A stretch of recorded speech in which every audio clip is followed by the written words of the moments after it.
તો મિત્રો જઈએ છીએ મારી બેનપણીને ઘરે લગ્નમાં. તો આ લગ્નની મોજ જુઓ, આખો વિડીયો જોજો, ખરેખર મજા આવશે. આમાં મળવાનું છે, મામેરું છે, માંડવો પણ છે, બધાના ઝલક મેં આપી છે. એટલે વિડીયો પૂરો જોવો છો તો તમને ખ્યાલ આવશે અને કેટલા ઓળખો છો એ પણ મને જરૂરથી કહેજો. નમસ્કાર મિત્રો, કેમ છો? મજામાં ને?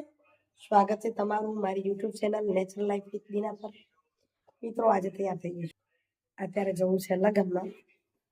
લગ્ન છે ખાસ બેનપણી છે, ખાસ ફ્રેન્ડવાળા ગીગડાના ધીરાબેન ગોળના પુત્રના. તો અત્યારે તૈયાર થઈ ગઈ છું. રસ્તામાં બીજા બેનપણીનો ખેડતા જશો. હશે તો સમજો કદાચ વિડીયો કરશું, તમને બતાવશું અમારા ખાસ મિત્રો કોણ કોણ છે, ખાસ બેનપણીઓ કોણ છે અને કોનાથી અમે જીવનના નવા પાઠ શીખ્યા છીએ એવા વ્યક્તિને પણ તમને બતાવતા રહેશું. તો ચાલો તૈયાર થઈ અને હવે નીકળવાનું છે. ગાડીમાં બેસશું, પછી જોશો કઈ રીતે જઈએ છીએ, શું જઈએ છીએ, કેમ જઈએ છીએ, બરાબર ને? તો મિત્રો અમે પહોંચ્યા છીએ માંડવી તાલુકાના બીદડા ગામે. આ સામે છે મારા ખાસ બેનપણી ધીરાબેન ગોળ અને સમજાવી રહ્યા છે એ છે લતાબેન સચદે. એ મારા બેનપણી કહેવાય અને આ ધીરાબેનના દીકરી છે સ્નેહા. ધીરાબેનના દીકરા ઋષિના છે લગ્ન. તો આજે લગ્નની મોજ કરશું. સામે મીના રાજગોર અને આ બધાની ઓળખાણ પણ કરાવશું. અને આ જો બધી જ બેનપણીઓ સખીઓ સાથે મળીને ફોટો લીધો લીધો અને આ બધાની ઓળખાણ તમને લતાબેન કરાવી રહ્યા છે, જોઈ લો. હવે બોલો. જિલ્લા પંચાયત પેલા સરપંચ બન્યા, પછી જિલ્લા પંચાયત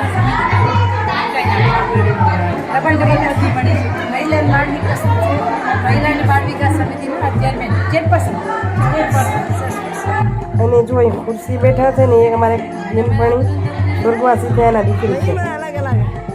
સરપંચ છે, તાલુકાના સભ્ય રહ્યા, પછી સરપંચ બન્યા, પછી ગ્રામ સભા ચલાવી અને પાછા વધી થઈ.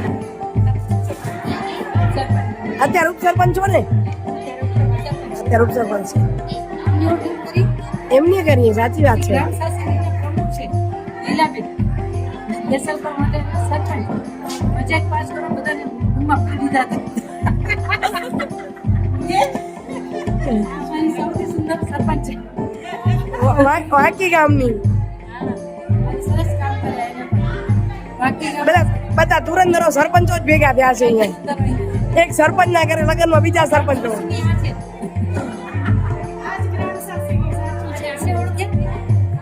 એ ભાઈઓ છે ગ્રામ શાસન.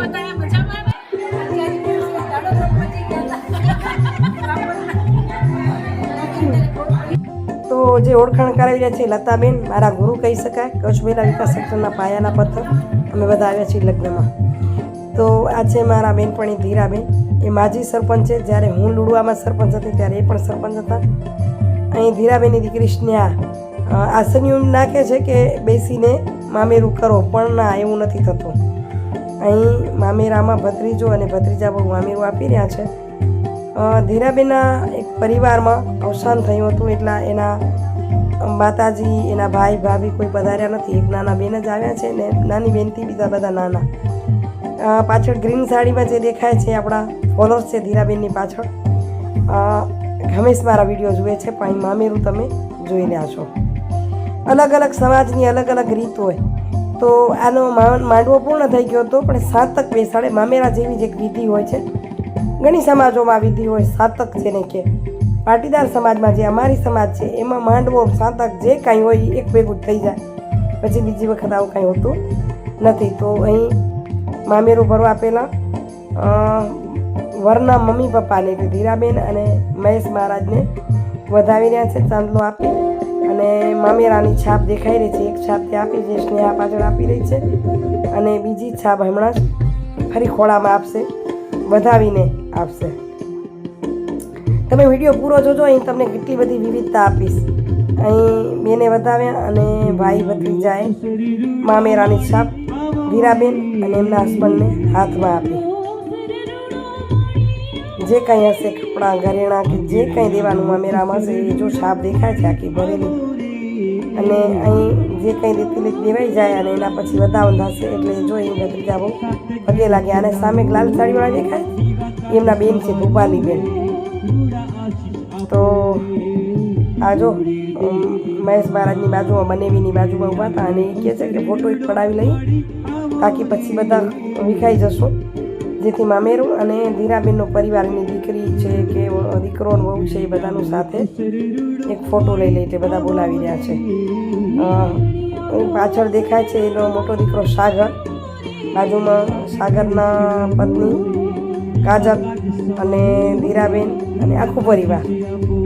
છેવાડે ક્રીમ સાડીવાળી એની દીકરી સ્નેહા મેં પહેલાં જ બતાવી હતી એટલે તમે ઓળખી શકો છો. આ છે એમના દાદી ઋષિના, ધીરાબેનના સાસુમાં. મેં કે જરાક બતાવું આ બાજુ બધા ગોઠવાતા હતા ત્યાં સુધી. હજી વિધિ બધી બાકી છે પણ વચમાં થોડોક શું કહેવાય કે ફોટો શૂટ લઈ લઈએ કે દેખાઈ જાય. આ અમારા ભાણે છે, એમ તો બેનપણીનો દીકરો ભાણે છે ઋષિ, એના જે લગ્ન છે એ. કહું છું બધી સમાજની અલગ અલગ રિવાજ અને રીતો હોય. પાટીદાર સમાજમાં એવું હોય કે મોટું આસન આપીને નીચે બેસાડી દે ગાદલા પર. આ જો દાદી બતાવી રહી છું, ગોદાવરીબેન વીરાબેનના સાસુ છે. ક્યારેક ક્યારેક માઇન્ડની તકલીફ થઈ જાય છે પણ આજે ખૂબ સરસ હતું, એમને બધાને ઓળખી પણ ગયા તો મજા આવતી હતી. ત્યાં બેઠા હતા તો આનંદ પણ થયો એમની સાથે, અમે પણ વાત કરી. હવે ધીરાબેન ફોટો પડાઈ ગયો એટલે નીચે બેસી જાય અને પરિવારની સભ્ય. આ લગભગ રિવાજ બધી સમાજોમાં હોય છે કે માંડવો મામેરું પૂરું થાય, માંડવા પૂરા થાય એટલે બધા વધાવે. તો અહીં બહેનો એને વધાવી રહ્યા છે. ફોટાવાળા કહી રહ્યા છે કે આ રીતે હાથ રાખો, જો બતાવી રહ્યા છે કે મોટે ભાગે બ્રાહ્મણ કે નહીં બધું ફોટાવાળા કે કરવાનું હોય. બ્રાહ્મણ જો આરામથી ખુરશી પર બેસી ગયા હતા. એક વસ્તુ છે કે અવર જવર એક સાંકળમાં હોય એટલે અવર જવર વધુ થાય એટલે વિડીયો લેવામાં પણ થોડીક ક્યાંક ક્યાંક આપને અગવડતા થાય, પણ આપણે કોશિશ કરી છે તમારી સામે. આ બધાને તો હું ઓળખતી નથી પણ એના પરિવારના હશે બધા. તમે ઓળખતા હો તો તમે જરૂર કમેન્ટ કરીને કહેજો. તમે પણ છો આ વિડીયોમાં તો કહેજો કે હું હતી આ વિડીયોમાં, તમને જોયા ન જોયા, જેથી મને ખ્યાલ આવે. બરાબર ને? તો અહીં બધા બતાવે છે વરના માતા પિતા અને વરરાજાને. અહીં તમે જુઓ છો થાળી વધાવવાની, એક ડીશમાં વાટકી મૂકી દીધી ને વધાવાય છે. અમારી પાટીદાર સમાજમાં તમે જોતા હો તો આપણી પાટીદાર સમાજમાં આ થાળીનો પણ કેટલું ખોટું ખર્ચ કરીએ છીએ આપણે. શણગારેલી સાડી, થાળી અને દેખાદેખી એટલી કે આપણે કરવું જ પડે. અને એ કેટલો સમય હોય લગ્ન એટલી વાર જ જોઈએ, પછી પડી રહે થાળી. અગર વળી બીજાને ઘરે ભલે આપી પણ એની પાછળ આપણે કેટલું એ ખર્ચ કરી રહ્યા છીએ. આમાં વધવા તો એટલું જ છે, મનની વિધિ મનથી થવું જોઈએ ને વિધિ સારી થવી જોઈએ. એકમાં મીઠું મોરે, એકમાં એક વાટકીમાં ચોખા રે, કંકુ રે, બીજું હોય શું. પણ ખરેખર તમે જોજો કે આપણી સમાજના દેખાદેખી કેટલી છે. અહીં ધીરાબેનના નણંદબા છેડાછેડી છોડી રહ્યા છે. મુંબઈથી છે હો, એક જ નણંદ છે ધીરાબેનના. છેડાછેડી છોડી અને ભાઈ ભાભીને આશીર્વાદ આપે એટલે ભાઈ ભાભી પણ અહીંયાથી ઊભા થાય, છૂટા થાય. તો અહીં ભાઈ અને ભાભીને આપે આશીર્વાદ. નણંદનબાએ દક્ષિણા મળી લીધી હાથમાં. મહારાજ તો બેઠા બેઠા જુએ છે.